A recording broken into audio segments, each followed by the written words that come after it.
Ya, selamat sore pemirsa. Apa kabar Anda di sore hari ini?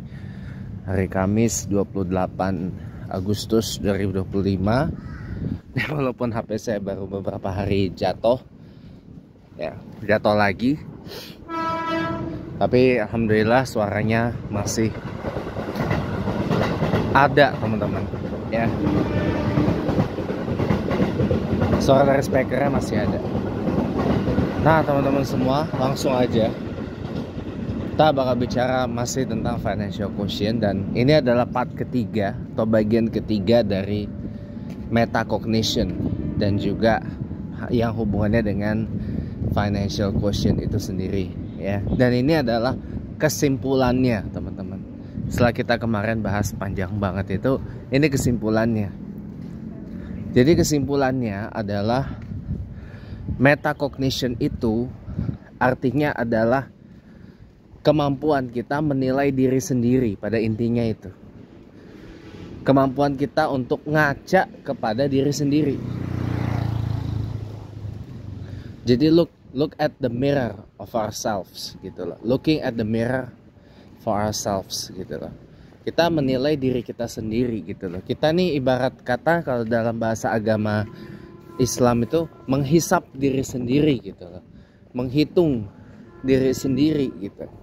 Melakukan ya penghitungan dan pertanggungjawaban kepada diri sendiri gitu loh. Ibaratnya held ourselves into account. Membawa diri kita ini mempertanggungjawabkan atas apa yang telah kita ucap, sikap, buat. Darah seperti itu. Ambil payung dulu ya saya ya. Ini sepertinya nih tanda-tanda cuacanya akan agak mulai mengkhawatirkan ini. Jadinya saya putus untung rumah masih belum terlalu jauh ya. Jadi saya putuskan untuk ambil payung dulu, lepas kaos kaki. Ya. Jadi saya putus untuk nih, soalnya tanda-tandanya udah mulai kelihatan ini. Jadi ya oke. Teman-teman lanjut ya. Jadi ibaratnya metacognition itu artinya adalah kita nih kayak mempertanggungjawabkan kepada diri sendiri apa yang kita perbuat, apa yang kita ucapkan, dan apa yang kita sikapkan. Itu aja singkatnya itu. Jadi kita nggak lagi ide-ide menyalahkan keadaan, ide-ide menyalahkan orang gitu, pointing finger at someone atau pointing finger at somebody berkaitan dengan sesuatu yang mungkin menurut emosi kita nih nggak inilah gitu loh, ibaratnya kayak gitu. Nah jadi semua pulang lagi ke kita gitu loh. Contoh misalkan ini, daripada ngomong duit mulu, kali-kali ngomong yang lain lah. Tuh copot tuh pak tulisan EE19 nya itu dari apa tuh, saya nggak ngerti. Gini bisa copot kayak gitu. Nah sekarang gini teman-teman, kamu gini ya, kalau boleh kita bicara apa adanya, dengan sangat-sangat apa adanya. Saya beritahu Anda ya, saya beritahu Anda bahwa sesungguhnya kenapa kita nggak berjodoh sama orang yang kita tuh yakinnya,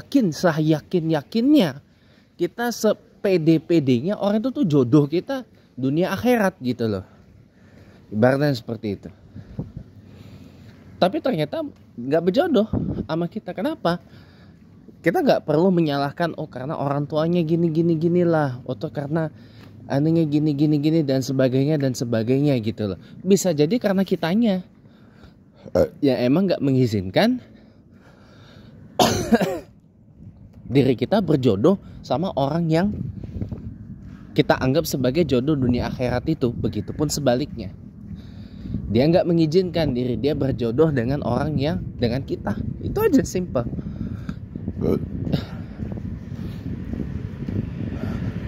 Simple ya, nggak perlu kita menyalahkan, oh karena ini orang tuanya gini, karena ini nggak punya duit, ini dan nggak gitu.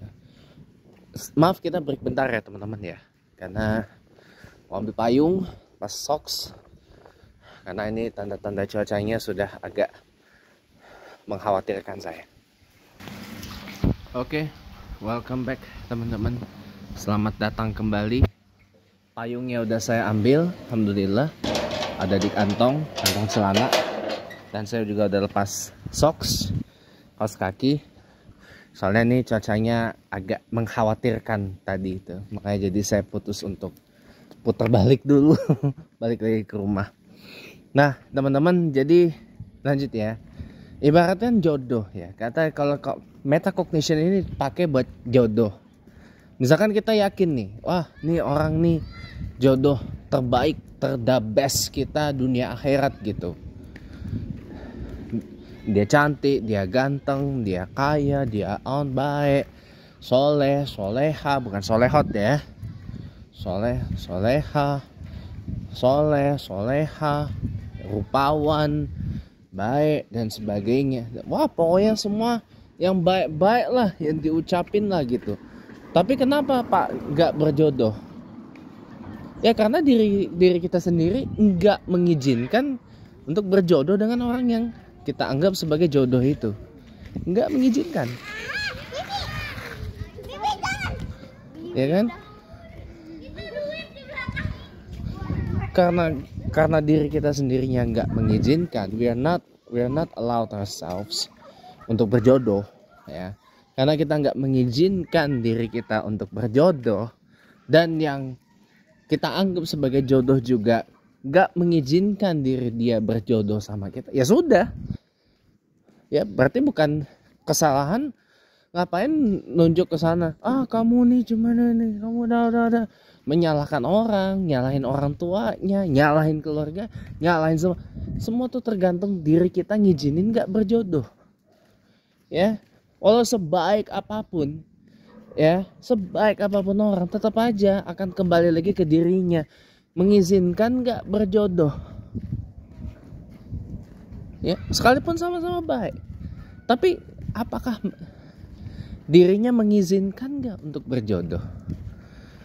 Apakah dirinya mengizinkan untuk memiliki orang seperti kita lah contohnya, kayak gitu. Itu berlaku, metacognition itu berlaku untuk semua urusan ya. Jadi lihat dengan diri sendiri. Nah sekarang kenapa kita broke? Lihat dulu dalam diri kita, apa yang menyebabkan kita broke. Jangan menyalahkan orang lah, keadaan lah, bahkan menyalahkan Allah. Sama Allah itu kita nggak boleh skeptis. Sama Allah itu kita nggak boleh skeptis, nggak boleh sinis, nggak boleh nyinyir. Udah pokoknya ketika para warasatul anbiya, para pewaris nabi ya, para alim ulama, para guru kita nih, taruhlah mengijazahkan amalan apa untuk kebaikan kita, misalkan untuk kebaikannya, misalkan untuk jodoh, untuk rezeki, pengasihan, kekayaan, kemakmuran, kesuksesan, keberjayaan, dan seterusnya. Ketika dikasih itu udah jalanin aja. Sami'na wa ta'na. Memang ulama manusia, warasatul anbiya itu manusia juga, tapi kekurangannya tertutupi karena ilmu yang didapatkan adalah diwariskan oleh Nabiullah wa Rasulullah Muhammad sallallahu alaihi wasallam melalui para tabi'in wa tabi'ut tabi'in dan para sahabat yang ilmunya bersanad langsung ke Nabiullah Muhammad sallallahu alaihi wasallam. Itu yang paling penting. Udah jalan aja, jalanin. Ya, nggak usah banyak menge-menge. Jalanin aja. Kalau masalah setelah itu memang kita masih harus ikhtiar itu adalah wajib tong. Nggak bisa kita hanya dengan berdiam terus berharapin, enggak lah. Ya kan? Rumusnya adalah do it. D-O-I-T. Doa, ikhtiar. Nah ini kan doa pasti berdampingannya dengan ikhtiar. Ikhtiar, tawakal. Serahkan semuanya, hasil akhirnya kepada Allah. Sudah selesai. Hanya itu aja. Yang penting tuh ikhtiarnya itu loh, berdampingan dengan doa. Ini satu paket, nggak bisa dipisah. Doa, ikhtiar, tawakal. Doa itu tuh ibaratnya dopamin. Dopamin penyemangat kita untuk berikhtiar. Ya. Ikhtiar tuh juga bagian kerja keras, kerja cerdas, kerja tepat. Semua yang teman-teman, yang para pemirsa sebut itu adalah ikhtiar. Bagian dari proses ikhtiar. Enjoy the process. Ya. Dan doa itu hanya sebagai dopamin, hanya sebagai penyemangat, hanya sebagai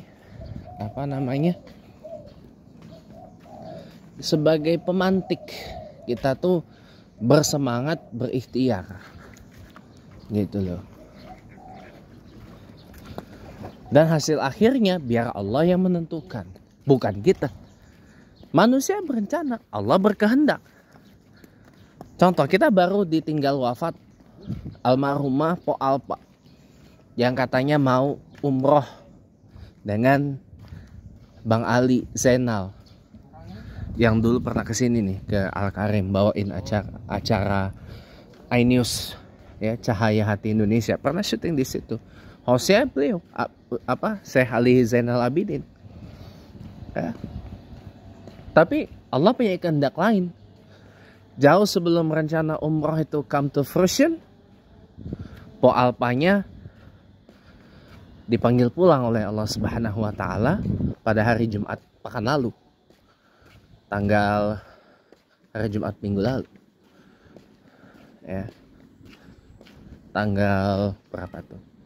Jumat minggu yang lalu, tanggal 22 ya, 22 Agustus 2025.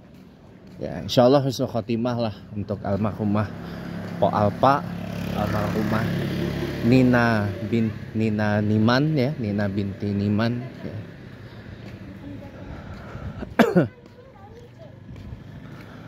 Insyaallah ya, mudah-mudahan husnul khotimah.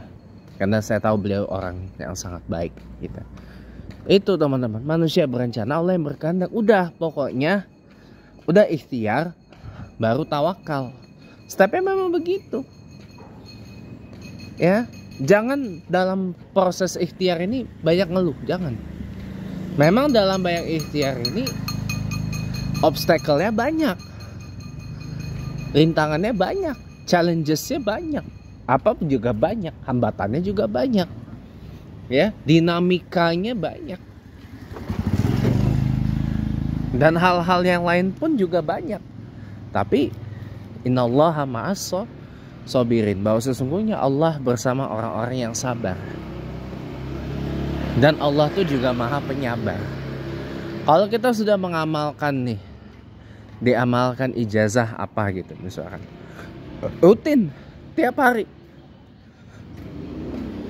tapi belum kejadian juga, mbok ya sabar. Orang jadi kaya tuh modalnya satu, sabar. Ya.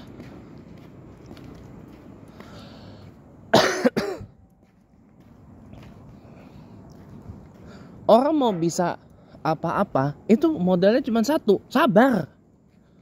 Orang mau jago matematika, orang mau jago bahasa, jago sastra, bisa punya rumah, bisa punya mobil, bisa punya HP yang lebih canggih dari HP saya, bisa punya iPhone, bisa punya apa yang dia pengen punya gitu. Modalnya satu, sabar. Ya enggak? Kalau mau sukses, modalnya satu, sabar. Sukses itu juga ada kepanjangannya. S-nya sabar, U-nya ulet, ya. A-nya ulet, K-nya kreatif, S-nya sungguh-sungguh. Ya kan? E-nya elegan, S-nya serius. Gitu loh. Itu kalau sukses. Bahasa Indonesia kepanjangannya kayak gitu. Kalau bahasa Inggrisnya S-nya strong. Ya. U-nya unik. Ya. U-nya unik. C-nya kreatif. C yang pertama kreatif. C yang kedua confident, percaya diri. E-nya elegant. S-nya serius. Serius. Karena orang sukses gak ada yang gak serius.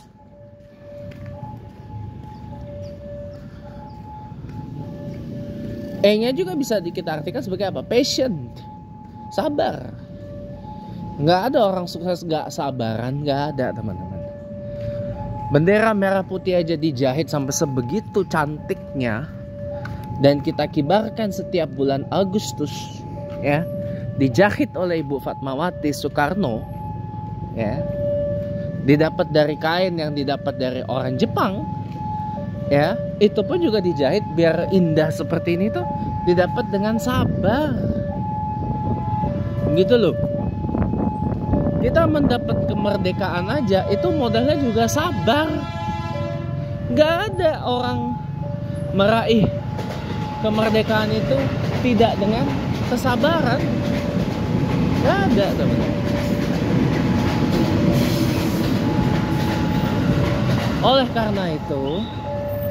Oleh karena itu para teman-teman semuanya, jangan, kalau mau sukses itu jangan punya mental gak sabaran gitu loh. Orang kalau mentalnya gak sabaran gak bakal sukses. Tapi kalau orang itu penyabar, sabar gitu ya, pasti sukses. Gitu. Orang mau kaya modalnya sabar. Kayak tadi, modal utamanya adalah sabar. Gak ada orang mau kaya dengan tergesa-gesa gitu, gak ada. Percayalah, segala sesuatu yang dimulai dengan tergesa-gesa, dengan terburu-buru, hasilnya gak akan maksimal. Dan tergesa-gesa juga broke-nya, lebih cepat broke-nya. Ingat, you can become an instantly rich person, but you can also become an instantly broke person. Itu aja. You can easily rich, but you can also easily broke. Kata Raifang. Simple, sederhana, tau gak teman-teman? Sederhana sekali. Sangat-sangat sederhana, teman-teman. Ngapain ribet ya? Oleh karena itu, teman-teman ya, balik lagi. Ya, balik lagi kita bicara tentang metacognition. Ya, seberapa mengizinkankah diri kita untuk diri kita ini menjadi penyabar? Penyabar untuk mendapat apa yang kita inginkan, apa yang kita cita-citakan. Kita pengen kaya, sudah izin belum sama diri sendiri? Sudah minta restu belum sama diri sendiri? Kalau kita sudah minta ke orang merestui, tapi kitanya belum merestui, ya bohong. Tanya sama diri sendiri, ya. Apakah kamu mengizinkan saya kaya? Apakah kamu mengizinkan saya sukses? Apakah kamu mengizinkan saya berhasil, wahai diriku? Gitu. Harus begitu. Ya. Itulah pentingnya namanya muhasabah diri. Itulah pentingnya namanya tafakur diri, gitu loh. Karena semua tergantung diri kita. Apakah diri kita nih mengizinkan kah tidak? Gitu. Hai diriku, kamu mengizinkan nggak saya nih pintar, pandai, IPK 4, summa cum laude gitu? Kamu ngizinin nggak? Karena semua kembali ke diri sendiri, teman-teman. Ya. Karena apa? Yang mengizinkan kita pintar ya diri sendiri, yang mengizinkan kita sehat ya diri kita sendiri, yang mengizinkan kita sakit juga diri kita sendiri. Hei, jangan salahin orang. Yang ngizinin kita kena santet, kena guna-guna, kena telur siapa? Diri sendiri juga. Nggak usah nunjuk pointing finger. Ah, kamu nih mana ada berkelahi kan. Ingat, nyari musuh tuh gampang. Membangun sebuah rumah itu memang butuh waktu yang lama untuk menyelesaikannya. Tapi kalau untuk membakar satu rumah, maka cepat waktu untuk ngancurin rumah itu sampai jadi abu. Itu sama. Nyari musuh tuh gampang. Nyari musuh tuh gampang. Kita bisa menciptakan 1000 musuh di mana-mana bisa. Dan cepat. Tapi mendapat satu saudara, mendapat satu keluarga, mendapat satu teman yang benar sejati, mendapat satu saja sahabat sejati, dan dia nempel terus sama kita sampai akhir hayat. Itu susah, teman-teman. Sulit dan butuh waktu lama. Itu butuh waktu lama untuk bisa seperti itu. Bukan susah, bukan sulit, tapi butuh waktu lama. Butuh proses yang panjang untuk itu. Ya, untuk ngedapetin musuh mah mudah, gampang. Tapi untuk mendapat teman sejati, untuk mendapat saudara sejati, untuk mendapat sahabat sejati, untuk mendapat mitra sejati, untuk mendapat saudara sejati, ya, itu membutuhkan waktu yang lama. Itu prosesnya panjang sekali, teman-teman. Itu yang harus kita ketahui bersama-sama tuh, ya. Jadi barangkali kenapa orang kayak tadi pagi kita udah, ini bukan main station ini ya, 20542 Bukit Duri. Ini bukan main station ini. Makanya saya rekam dulu. Makanya teman-teman, begitu mudah untuk mendapat semua, tapi susah untuk, begitu mudah untuk mendapat musuh, tapi susah, tapi begitu sulit, begitu lama waktu untuk mendapat teman sejati, mitra sejati, sahabat sejati, bahkan saudara sejati, keluarga sejati. Itu lama prosesnya, lama waktu. Itu teman-teman, ya. Jadi tanya sama diri sendiri, kenapa kok bisa orang itu nyantet kita, bunuh kita? Gak usah pointing, wah, ribut ya kan?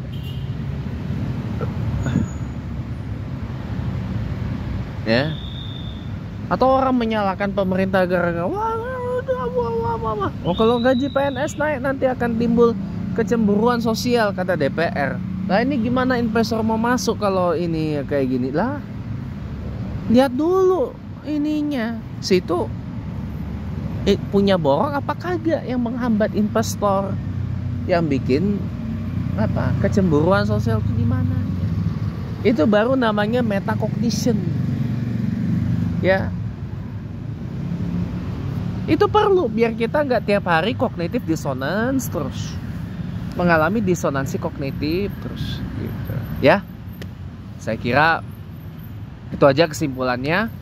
Jadi teman-teman, penting metacognition dalam semua urusan, termasuk urusan berkaitan dengan financial quotient dan financial skills, itu penting. Ya.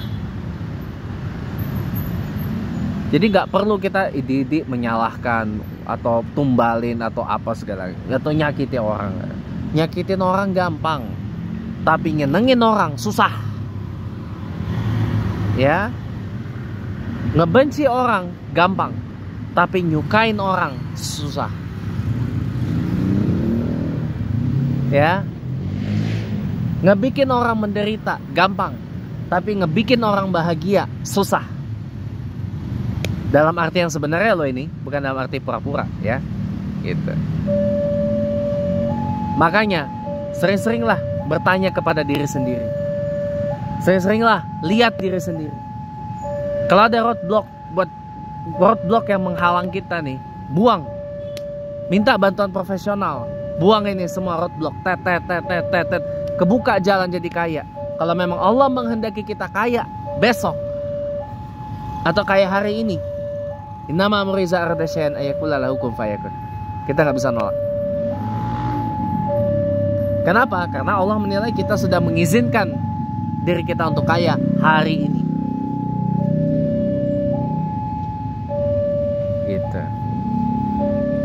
Atau kita sudah mengizinkan diri kita untuk besok kaya. Dah itu. Karena Allah memberi kekayaan kalau kita kasih izin.